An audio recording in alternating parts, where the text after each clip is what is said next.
Sa gitna ng magulong syudad ng Maynila, kung saan ang mga pangarap ay sinlaki ng mga gusali at ang kahirapan ay sinlalim ng mga estero, may isang matandang babaeng nagngangalang Lourdes, o mas kilala sa tawag na Lola Lourdes.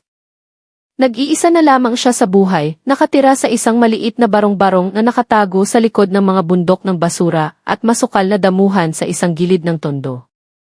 Ang kanyang tahanan ay gawa sa pinagtagpi-tagping yero, karton, at luma ng plywood, isang munting kanlungan laban sa init ng araw at lamig ng gabi. Bawat umaga, bago pa man tumilaok ang mga manok ng kapitbahay, gising na si Lola Lourdes, handa nang harapin ang isa na namang araw ng pakikibaka.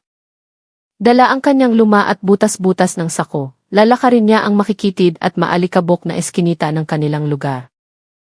Ang kanyang katawan ay payat na, ang mga buto'y tila matutulis na gustong kumawala sa ilalim ng kanyang kulubot na balat. Ngunit sa kabila nito, ang kanyang mga hakbang ay hindi kailanman nag-alinlangan. Siya ay isang mambobote, isang mangangalakal. Ang kanyang hinahanap ay mga basyong bote, mga lata, at mga karton na may halaga pa sa junk shop. Para sa kanya, ang bawat piraso ng basurang kanyang napupulot ay isang butil ng pag-asa, isang pangako ng mainit na kanin para sa hapunan. Walang naghihintay sa kanya pag-uwi, walang nag-aalala kung nasaan siya. Ngunit kailanman ay hindi siya nagreklamo. Naniniwala si Lola Lourdes na hanggat kaya pa niyang gumalaw, mayroon pa siyang dignidad. Hindi siya kailanman na malimos, sapat na sa kanya ang espasyo upang mabuhay sa paraang alam niya, sa paraang marangal. Ang kanyang mukha ay puno ng mga guhit ng panahon, ang mga mata niya ay mapungay ngunit ang titig ay matalas, puno ng katatagan na hinubog ng maraming taon ng pagtitiis. Kahit paninakaw na ng edad ang lakas ng kanyang katawan, ang kanyang espiritu ay nananatiling nagbabaga, tulad ng apoy sa loob ng abo. Bawat hakbang niya ay isang tahimik na panalangin na hindi napuputol. At sa araw na iyon, tulad ng mga nagdaang araw, humakbang siya palabas ng kanyang munting dampa dala ang isang simpleng hangarin, ang mabuhay. Dumaan si Lola Lourdes sa mga eskinita, sinisiyasat ang bawat tambakan ng basura na kanyang madaanan. Minsan, makakakita siya ng mga bote ng mineral water, minsan naman, mga lata ng soft drinks na nakakalat sa maruming kanal. Ang kanyang mga kamay, magaspang at puno ng mga sugat, ay sanay na sanay ng kumilos ng mabilis, pinipili ang mga bagay na maaari pang maibenta.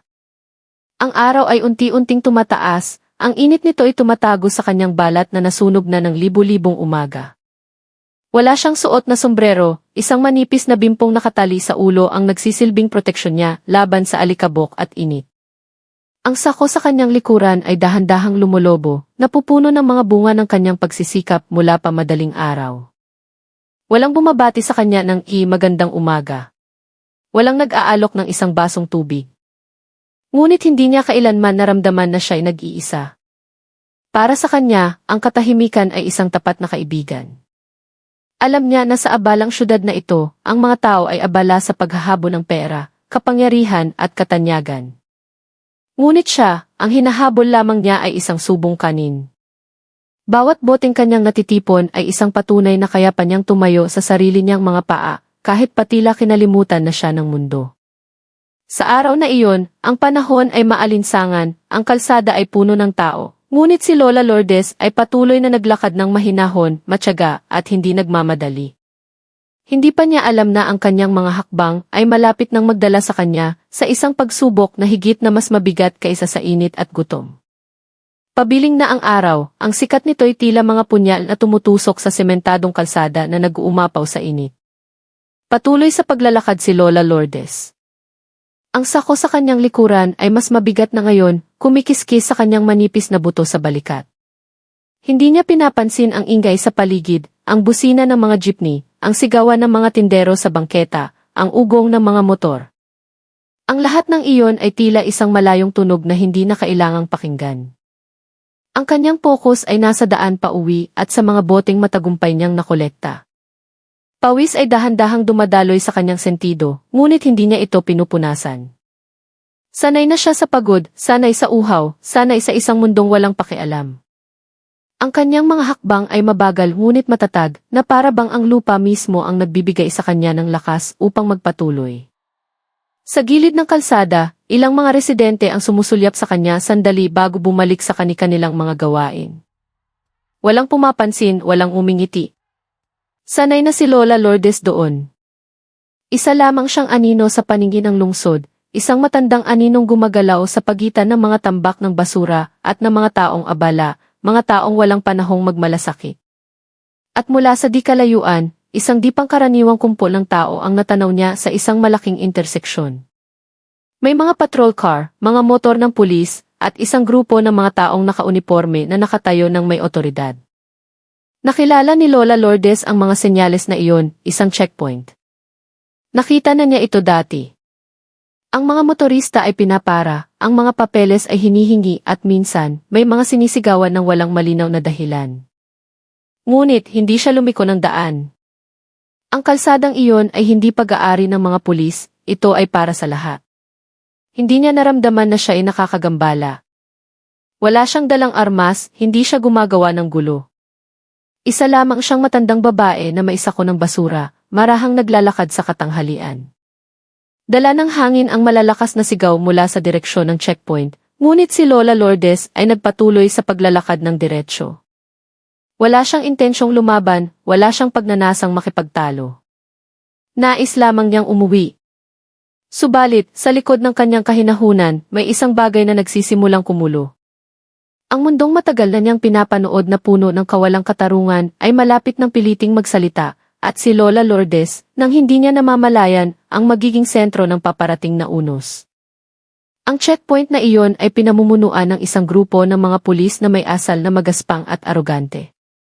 Pilit nilang pinahihinto ang mga motorista, sinusuri ang mga dokumento habang sinisigawan ang mga mamamayang sa tingin nila ay mabagal kumilos. Ilang mga kabataan ang pinatayo at pinaharap sa pader dahil lamang sa hindi kumpletong rehistro ng motor. Isa sa mga pulis, malaki ang katawan at may mabangis na mukha, ang nakatayo sa gitna ng kalsada, may hawak na batuta. Handa siyang sigawan ang sinumang sa tingin niya ay hindi sumusunod. Ang hangin ng tanghaling iyon ay lalong uminit, hindi lamang dahil sa araw, kundi dahil sa tensyong nililikha ng kanilang presensya. Ang mga taong dumaraan ay pinipiling lumiko na lang, ayaw masangkot. Ngunit, sa gitna ng tensyon, lumitaw ang isang matandang anyo na may mabagal na mga hakbang, si Lola Lourdes, na hindi alam, o marahil ay walang pakialam, sa linyang kanilang ginuguhit sa kalsadang iyon. Hindi itinigil ni Lola Lourdes ang kanyang paglalakad. Kahit nakikita niya ang nagaganap na operasyon, hindi siya lumihis, hindi bumilis, at lalong hindi nagtago. Para sa kanya, ang kalsada ay nananatiling pag-aari ng sinumang may mga paang kayang maglakad. Wala siyang naramdamang pagkakasala, hindi niya inisip na wala siya sa lugar, at higit sa lahat, hindi siya natakot. Ang kanyang sako ng mga bote ay umuuga-uga sa kanyang likuran. Alam niyang mabaho siya, alam niyang marungis ang kanyang itsura, ngunit hindi niya naramdamang siya ihamak. Nabubuhay siya sa paraang tapat, hindi nagnanakaw, hindi namamalimos. Naglalakad lamang siya, dadaan sa gitna ng kumpol na iyon na parang dumadaan lang sa isang ambon, walang protesta, walang drama. Gayunpaman, ang kanyang tahimik na presensya ay tila isang tinik na tumusok sa kayabangan ng mga unipormadong sanay na kinatatakutan. Isa sa kanila ang nagsimulang tumitig ng masama, saka itinaas ang kamay, na para bang nagbibigay ng senyas, itigil ang matandang iyan. Hindi pa alam ni Lola Lourdes, ngunit sa araw na iyon, ang kanyang ordinaryong paghakbang ay magpapasiklab ng isang bagyo na hindi na nila makokontrol.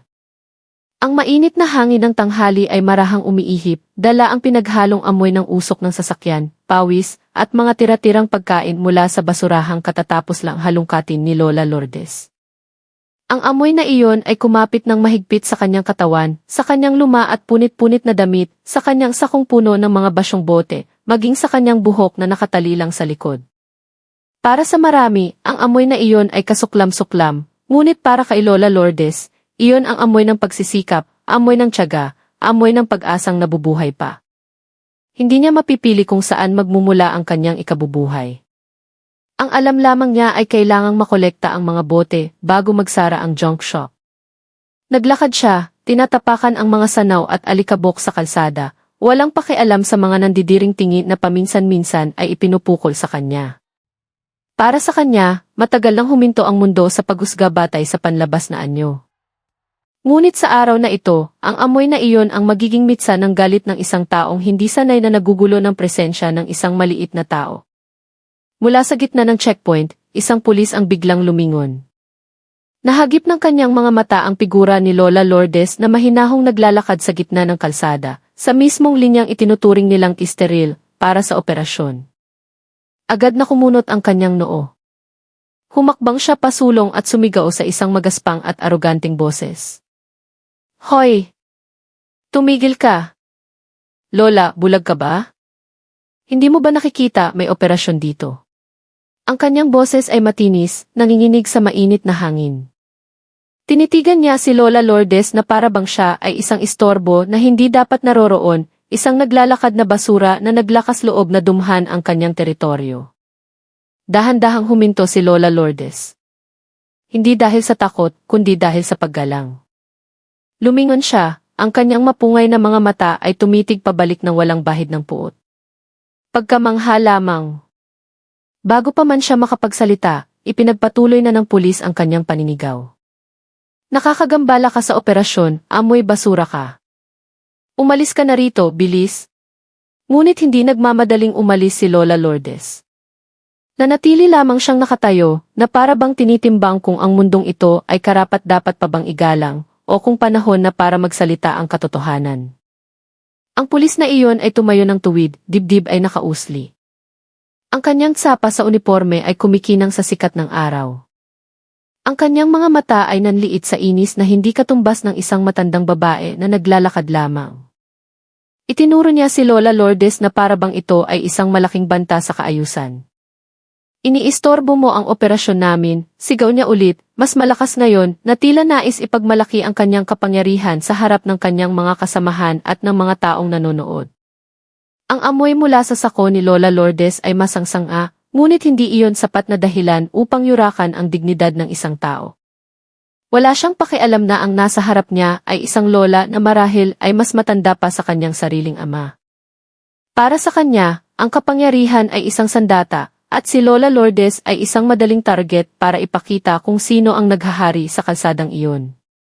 Dahan-dahang ibinaba ni Lola Lourdes ang sako mula sa kanyang balikat, maingat na inilapag ito sa maalikabok na lupa. Ang kanyang mga kilos ay kalmado, hindi nanginginig, hindi nagmamadali. Tinitigan niya ang pulis gamit ang kanyang malalim na mga matang nakasaksi na sa pagpapalit ng panahon, sa mga pagkawala at sa katigasan ng buhay. Sa likod ng kanyang titig, walang galit, tanging isang malalim na pagkadismaya. Alam niya na ang unipormeng suot ng lalaking iyon ay dapat na simbolo ng proteksyon, hindi isang kasangkapan para mang-api. Ngunit hindi agad ipinagtanggol ni Lola Lourdes ang sarili sa malakas na boses. Nanatili lamang siyang tahimik na para bang binibigyan ang pulis ng huling pagkakataon na bawiin ang kanyang mga salita. Ngunit walang pagsisising lumitaw, tanging isang mapang-uyam na ngiti at isang mayabang na postura ang lalong tumigas.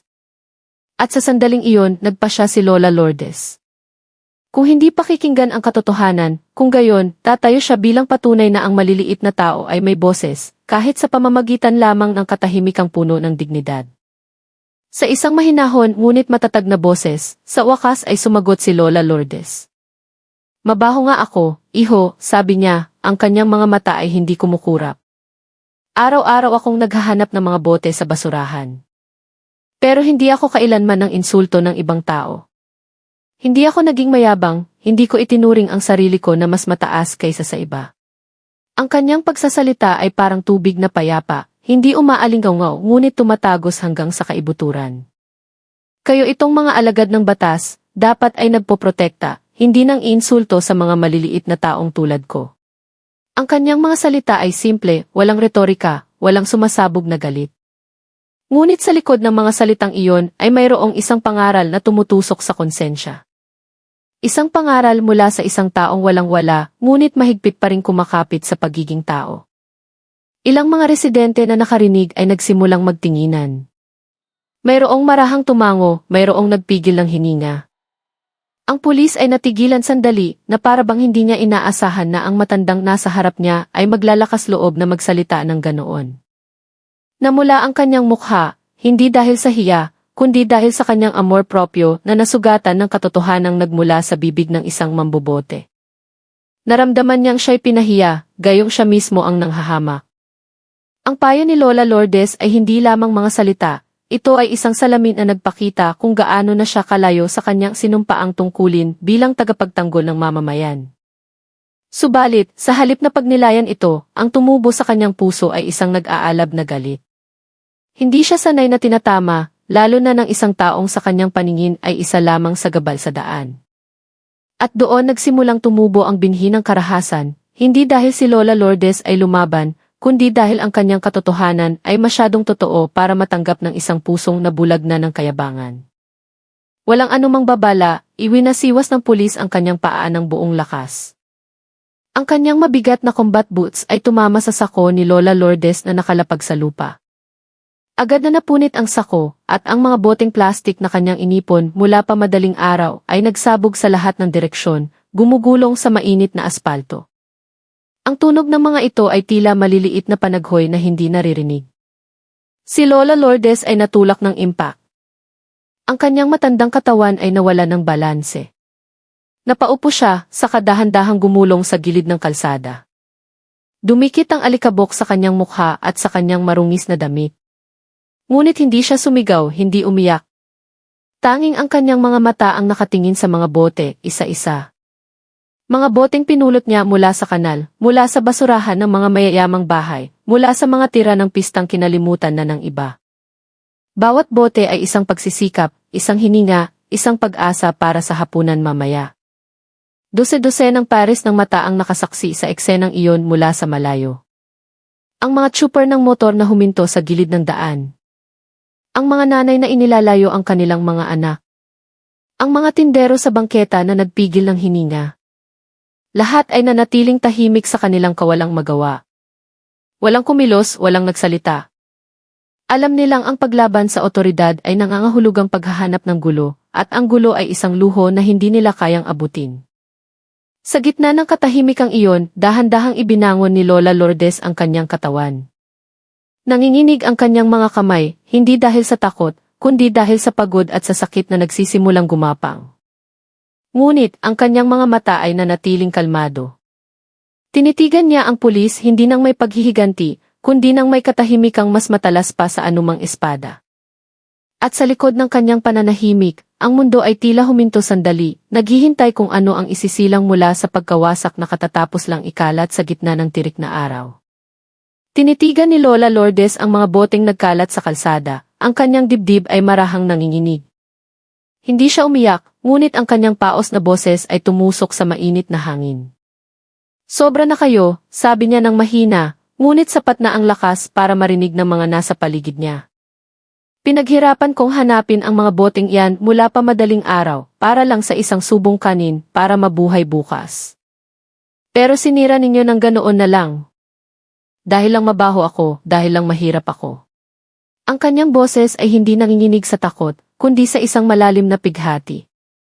Ang pighati ng isang taong hindi kailanman humingi ng awa, ngunit pinarusahan dahil lamang sa kanyang pag-iral na itinuring na isang istorbo. Namasa ang kanyang mga mata, hindi dahil sa kahinaan, kundi dahil sa sugat sa kanyang puso na dulot ng kalupitang nagmula sa mga taong dapat sana inagpoprotekta. Nagsalita siya hindi para hilinging ibalik ang mga bote, kundi para ipaalala na ang karahasan sa maliliit ay hindi kalakasan, kundi isang kahihiyan. Nakauniporme kayo, may hawak na batuta, may baril, pero nakalimutan ninyo ang sarili ninyong sinumpaan, patuloy niya, ang kanyang boses ay unti-unting lumalakas. Ang mga alagad ng batas ay para maglingkod, hindi para mang-api. Pero tingnan ninyo ang mga sarili ninyo, sinisira ninyo ang mga marupok na. Ang kanyang mga salita ay hindi lamang para sa pulis na nasa harap niya, kundi para sa isang sistema na hinahayaang mawala ang pagkatao ng isang tao dahil lamang sa kapangyarihan. Alam ni Lola Lourdes na marahil ay hindi siya papansinin. Ngunit alam din niya na ang pananahimik sa gitna ng kawalang katarungan ay isang kasalanang mas malaki kaysa sa pagsasalita, kahit hindi ito pakinggan. At sa gitna ng kalsadang iyon, sa ilalim ng nakakapasong araw, pinili niyang huwag manahimik para sa katotohanan. Gaano man kaliit ang kanyang boses, kailangan itong sabihin.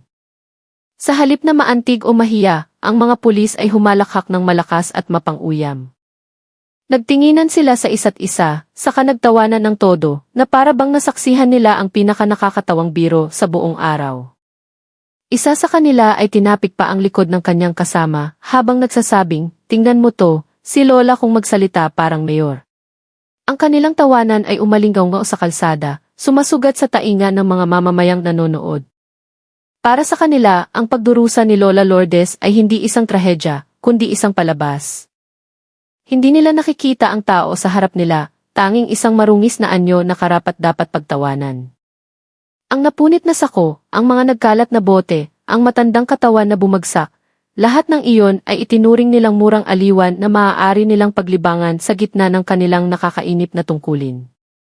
Ang mga mamamayang nakasaksi ay napayuko na lamang o tumingin sa ibang direksyon. Isang ina ang humila palayo sa kanyang anak habang bumubulong, "Huwag kang tumingin, anak." Isang motorista ang pinabilis ang takbo, na para bang hindi na makayanan ang masakit na katotohanan. Ilang tao ang pumikit sandali, hindi dahil sa pagod, kundi dahil hindi na nila kayang titigan ang kawalang magawang nangyayari sa harap ng kanilang mga mata.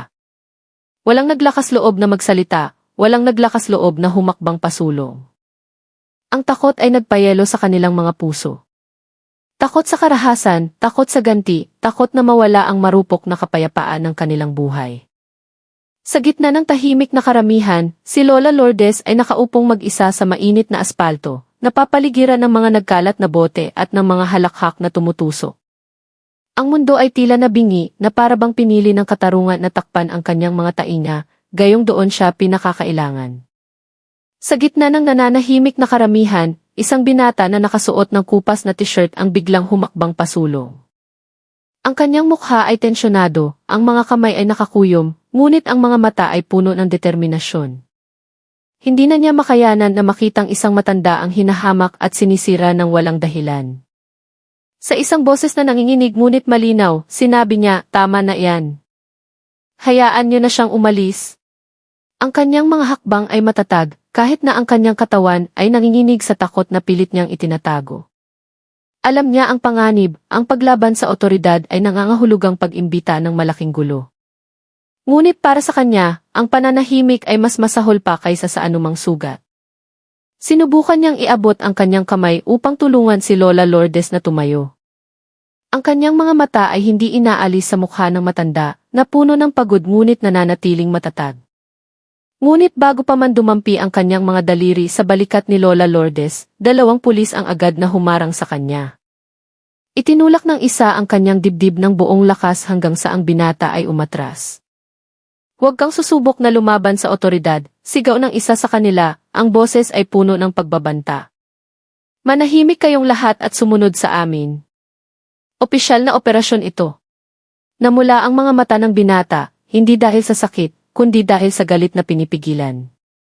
Gusto niyang sumigaw, manuntok, ipagtanggola ang katarungan, ngunit ang kanyang katawan ay napilitang huminto dahil sa banta ng karahasan. Nanatili siya sa kanyang kinatatayuan, hiningay humahabol, mga mata ay nakatitig kay Lola Lourdes nang may malalim na pagsisisi. Sa paligid niya, ang mga tao ay nanatiling tahimik. Walang sumunod sa kanyang hakbang. At sa gitna ng katahimikang iyon, dahan-dahang itinaas ni Lola Lourdes ang kanyang ulo, na para bang nagbibigay ng senyas, "Huwag kang susuko, kahit mag-isa ka lang." Dahan-dahan, gamit ang mga kamay na nanginginig pa ngunit puno ng determinasyon, nagsimulang tumayo si Lola Lourdes. Ang kanyang matandang katawan ay tila tumututol sa simula, ang kanyang mga tuhod ay nangangatog, ang likod ay naninigas dahil sa pagkakabagsak. Ngunit hindi siya sumuko. Ginamit niya ang kanyang magaspang na palad bilang suporta, saka dahan-dahang itinayo ang sarili hanggang sa tuwid na makatayo.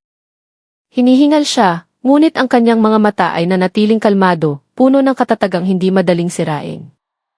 Hindi siya tumingin sa direksyon ng mga pulis, hindi rin lumingon sa mga taong tahimik na nanonood. Nakatuon lamang siya sa kanyang daan, na para bang ang mundo sa paligid niya ay isang hindi mahalagang telon.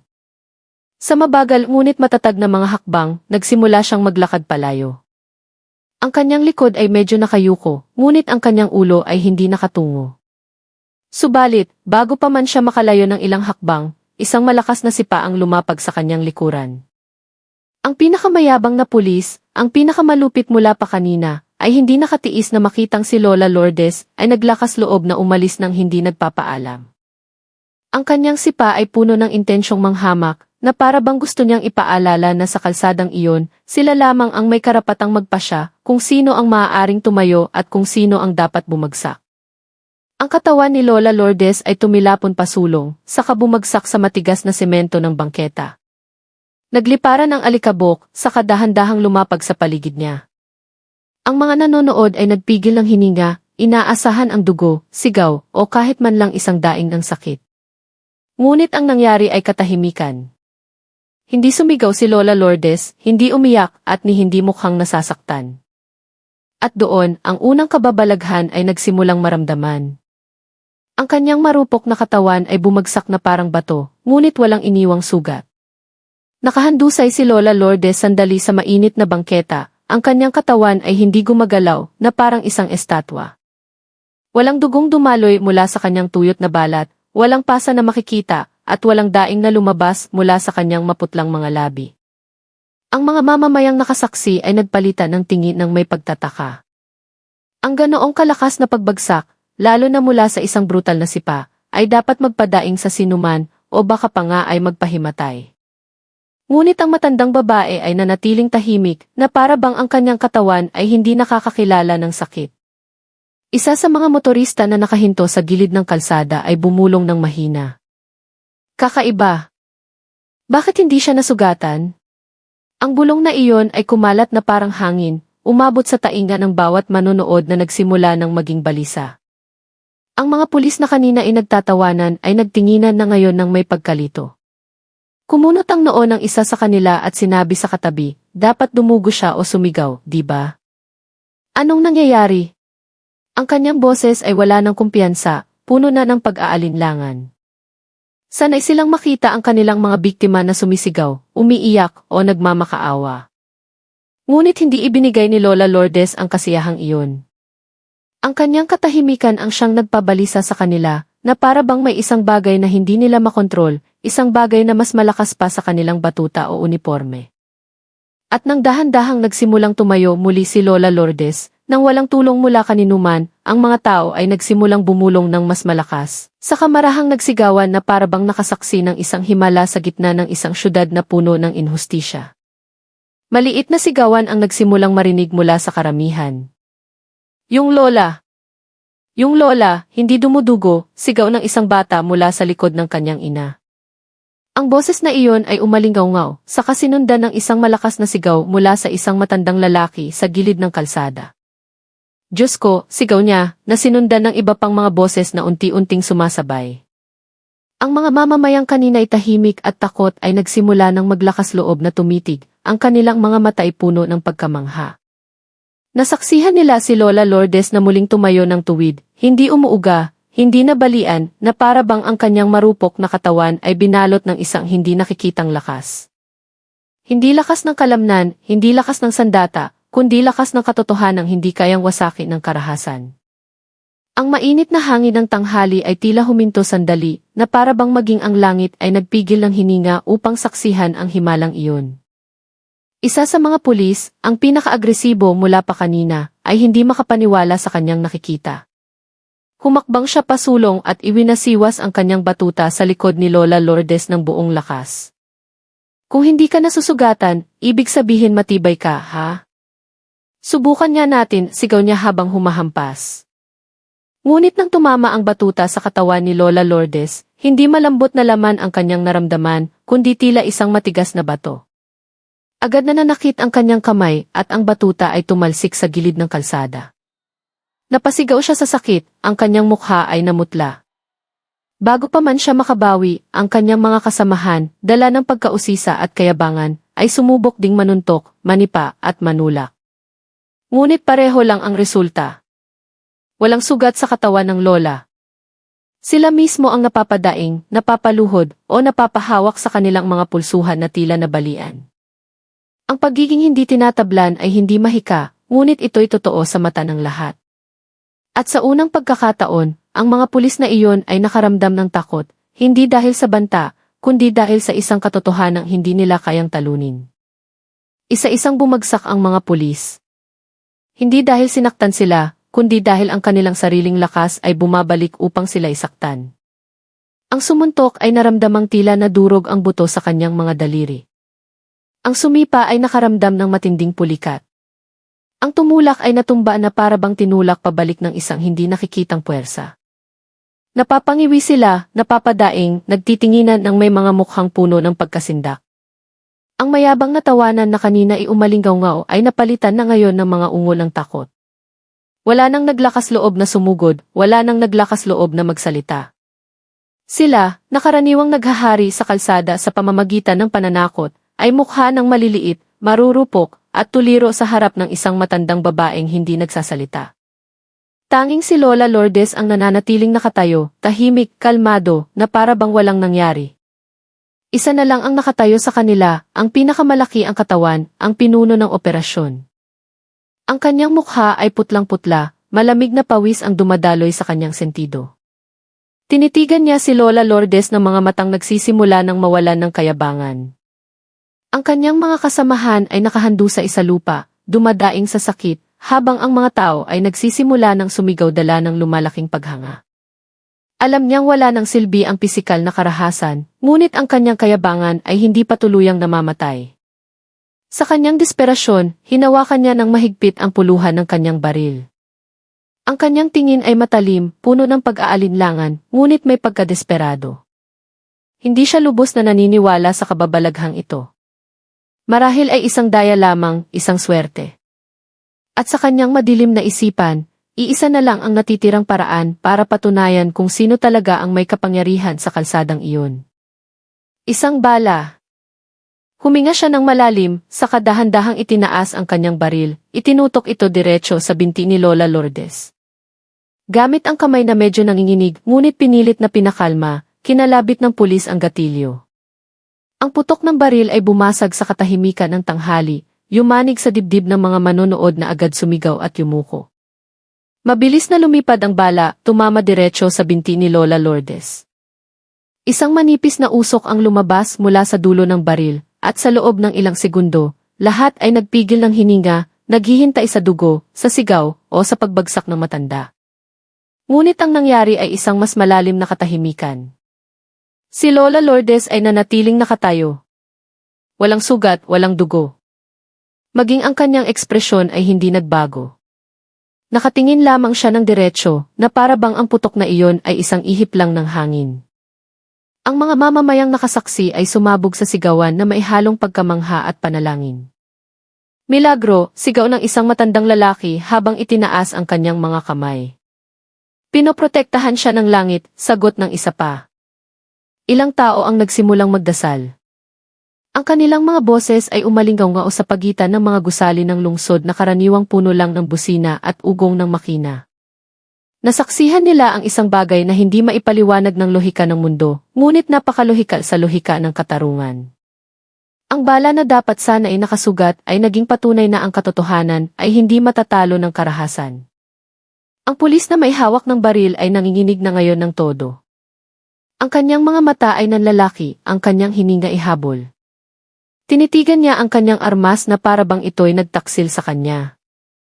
Ang nasa harap niya ay hindi na isang mahinang matanda, kundi isang presensyang hindi maipaliwanag, isang presensyang nagpabagsak sa kanyang kayabangan na parang isang marupok na pader.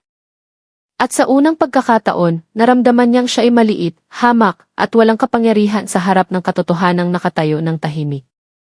Ang pulis na kanina ay pinakamayabang ay hindi na napigilan ang takot na gumapang mula sa dulo ng kanyang buhok hanggang sa talampakan. Ang kanyang kamay na may hawak ng baril ay nanginginig ng todo. Dahan-dahan, nabitawan niya ito at bumagsak sa aspalto na may malakas na kalansing, isang tunog ng pagkatalo. Hindi na niya tinitingnan si Lola Lourdes bilang isang mamboboting maaaring yurakan, kundi bilang isang puwersang hindi maabot ng kanyang kapangyarihan. Sa mga paang nanghihina, ang kanyang malaking katawan ay dahan-dahang bumagsak, saka lumuhod sa harap ng matanda. Ang kanyang ulo ay yumuko ng husto, ang noo'y sumayad sa maalikabok na lupa. Hindi dahil sa utos, kundi dahil sa pagsisising biglang bumaha sa kanyang puso. Ang kanyang mga luha ay nagsimulang dumaloy, hindi dahil sa sakit, kundi dahil sa hiya sa kanyang sarili. Patawad. Patawad po, Lola, bulong niya, ang kanyang boses ay basag dahil sa huling pagsisisi. Nanatiling tahimik si Lola Lourdes sandali, hinahayaang haplusin ng hangin ang kanyang payapang mukha. Hindi siya agad sumagot, hindi rin iniabot ang kamay para tumulong. Tinitigan lamang niya ang lalaking gayon ay nakasubsob sa kanyang paanan. Ang lalaking kanina ay napaka-arugante, ngayon ay wasak dahil sa katotohanang hindi niya matalo. Pagkatapos ng ilang segundong parang isang siglo, sa wakas ay nagsalita si Lola Lourdes. Ang kanyang boses ay mahina ngunit matatag, tumatago sa puso ng lahat ng nakarinig. Gawin ninyong aral ito, sabi niya. Ang kapangyarihan ay hindi para mang-api, kundi para maglingkod. Kung makakalimutan ninyo iyan, ang langit mismo ang magpapaalala sa inyo. Hindi siya nagsumpa, hindi nagmura, ngunit ang kanyang mga salita ay mas matalas pa sa espada. Sa paligid niya, ang mga tao ay natahimik na para bang hindi lang isang himala ang kanilang nasaksihan, kundi ang muling pagsilang ng katarungang matagal nang natutulog sa mga kalsada ng lungsod. Isang binatang residente na kanina pa nanonood ng may kumakabog na dibdib ay agad na kinuha ang kanyang cellphone mula sa bulsa. Nanginginig ang kanyang kamay, hindi dahil sa takot, kundi dahil sa pagnanais na tiyaking maipapatupad ang hustisya. Mabilis niyang tinawagan ang emergency hotline at nag-ulat sa pinakamalapit na istasyon ng pulis. Ang kanyang boses ay matatag, malinaw at puno ng paninindigan. May mga pulis na gumagawa ng karahasan dito sa kanto ng Kalayaan. Kinuyog nila ang isang matandang mambobote, binaril pa, pero hindi po siya nasugatan. Lahat po kami dito ay saksi. Pakisuyong magpadala ng mga totoong tapat na pulis. Hindi lamang karahasan ang kanyang inireport, kundi ang pagtataksil sa sinumpaang tungkulin. Hindi nagtagal ang tawag na iyon, ngunit malaki ang naging epekto. Kumalat ang balita mula sa bibig, mula sa cellphone, hanggang sa umabot sa tainga ng mga opisyal ng pulisya na mayroon pang integridad. Di naglaon, isang tunog ang bumasag sa katahimikan ng tanghali, at mula sa malayo, isang grupo ng mga patrol car ang dumating. Hindi mga sasakyang pang checkpoint na magaspang, kundi mga opisyal na sasakyan na may umiikot na asul na ilaw. Dumating sila hindi para mang-api, kundi para magpanumbalik ng kaayusan. Ang mga pulis na bumaba ay nakauniporme ng maayos. Ang kanilang mga mukha ay seryoso, ngunit hindi arugante. Agad nilang siniguro ang lugar, inihiwalay ang mga pulis na nakaupo pa rin sa bangketa, sa kanilapitan si Lola Lourdes ng may paggalang. Isa sa mga opisyal ay yumuko pa ng bahagya, bago nagsalita, Lola, humihingi po kami ng paumanhin sa nangyari. Maaari po ba kayong sumama sa istasyon bilang saksi? Tumango si Lola Lourdes. Ang ibang mga residente ay hinilingan ding magbigay ng salaysay. Walang pinilit, walang tinakot, tanging isang magalang na pakiusap sa ngalan ng katarungan. At sa unang pagkakataon sa araw na iyon, ang langit ay tila muling naging asul, na para bang nagbibigay ng basbas na ang katarungan ay nagsisimula ng lumakad sa tamang landas. Si Lola Lourdes at ilang mga residenteng pumayag maging saksi ay isinakay sa patrol car ng mahinahon, walang sirena. Sa loob ng sasakyan, naupo siya sa harap, hindi sa likod na parang isang bilanggo. Ang batang pulis na nagmamaneho ay paminsan-minsang sumusulyap, ang kanyang mga mata ay puno ng hindi masambit na paggalang. Walang nag-imbestiga, walang naging magaspang. Tanging katahimikan na pinupuno ng ugong ng makina at ng hanging pumapasok sa bintana. Sa kahabaan ng daan, ang mga taong nakakita sa konvoy ay humihinto at tumitingin. Kumalat na ang balita tungkol sa ilolang hindi tinatablan na humarap sa mga abusadong pulis. Ilang tao pa ang nagtaas ng kamay, nagbibigay pugay mula sa malayo. Hindi ngumiti si Lola Lourdes, ngunit sa likod ng kanyang mga mata, mayroong isang maliit na ginhawa. Hindi dahil sa naiganti, kundi dahil ang katarungan ay sa wakas nakinig. Pagdating sa istasyon ng pulis, hindi siya itinuring na suspect, kundi isang mahalagang saksi. Pinaupo siya sa isang malinis na silid, binigyan ng isang basong maligamam na tubig, at hinarap ng mga opisyal na magalang magsalita. Samantala, ang 7 pulis na sangkot sa insidente ay inilagay sa hiwalay na selda. Hindi na nila suot ang kanilang uniforme, kundi ang kulay kahel na damit ng mga bilanggo. Ang kanilang mga mukha ay malungkot, ang mga tingin ay umiiwas. Wala na ang tawanan, wala na ang batutang iwinawasiwas, tanging hiya at takot ang bumabalot sa kanila. Ang mga residenteng sumama ay nagbigay din ng kanilang testimonya ng buong tapang. Hindi na sila natatakot. Alam nilang sa pagkakataong ito, nasa panig sila ng tama, at ang sistemang inakala nilang bulag ay sa wakas, nagbukas ng mga mata. Sa silid na iyon, naupo si Lola Lourdes ng payapa, naghihintay ng walang pagkabalisa, na para bang alam niyang ang katarungan, gaano man kabagal, ay hindi kailanman tuluyang nakakalimot. Ang pangyayari sa kanto ng Kalayaan ay kumalat na parang apoy. Ang mga maikling video mula sa cellphone ng mga residente na nakakuha sa sandaling bumagsak si Lola Lourdes ng walang sugat, ang putok ng baril na walang epekto, at ang pagluhod ng mga pulis ay mabilis na nag-viral sa social media. Sa loob lamang ng ilang oras, ang hashtag na Lola Lourdes ay naging trending sa buong bansa. Ang mga balita sa telebisyon, online news, hanggang sa mga istasyon ng radyo ay walang tigil sa pagtalakay dito. Hindi lamang tungkol sa karahasan ng mga pulis, kundi tungkol sa katapangan ng isang maliit na mamamayan na naging salamin ng kabulukan ng sistema. Ang lipunang matagal nang nanahimik ay nagsimulang magsalita.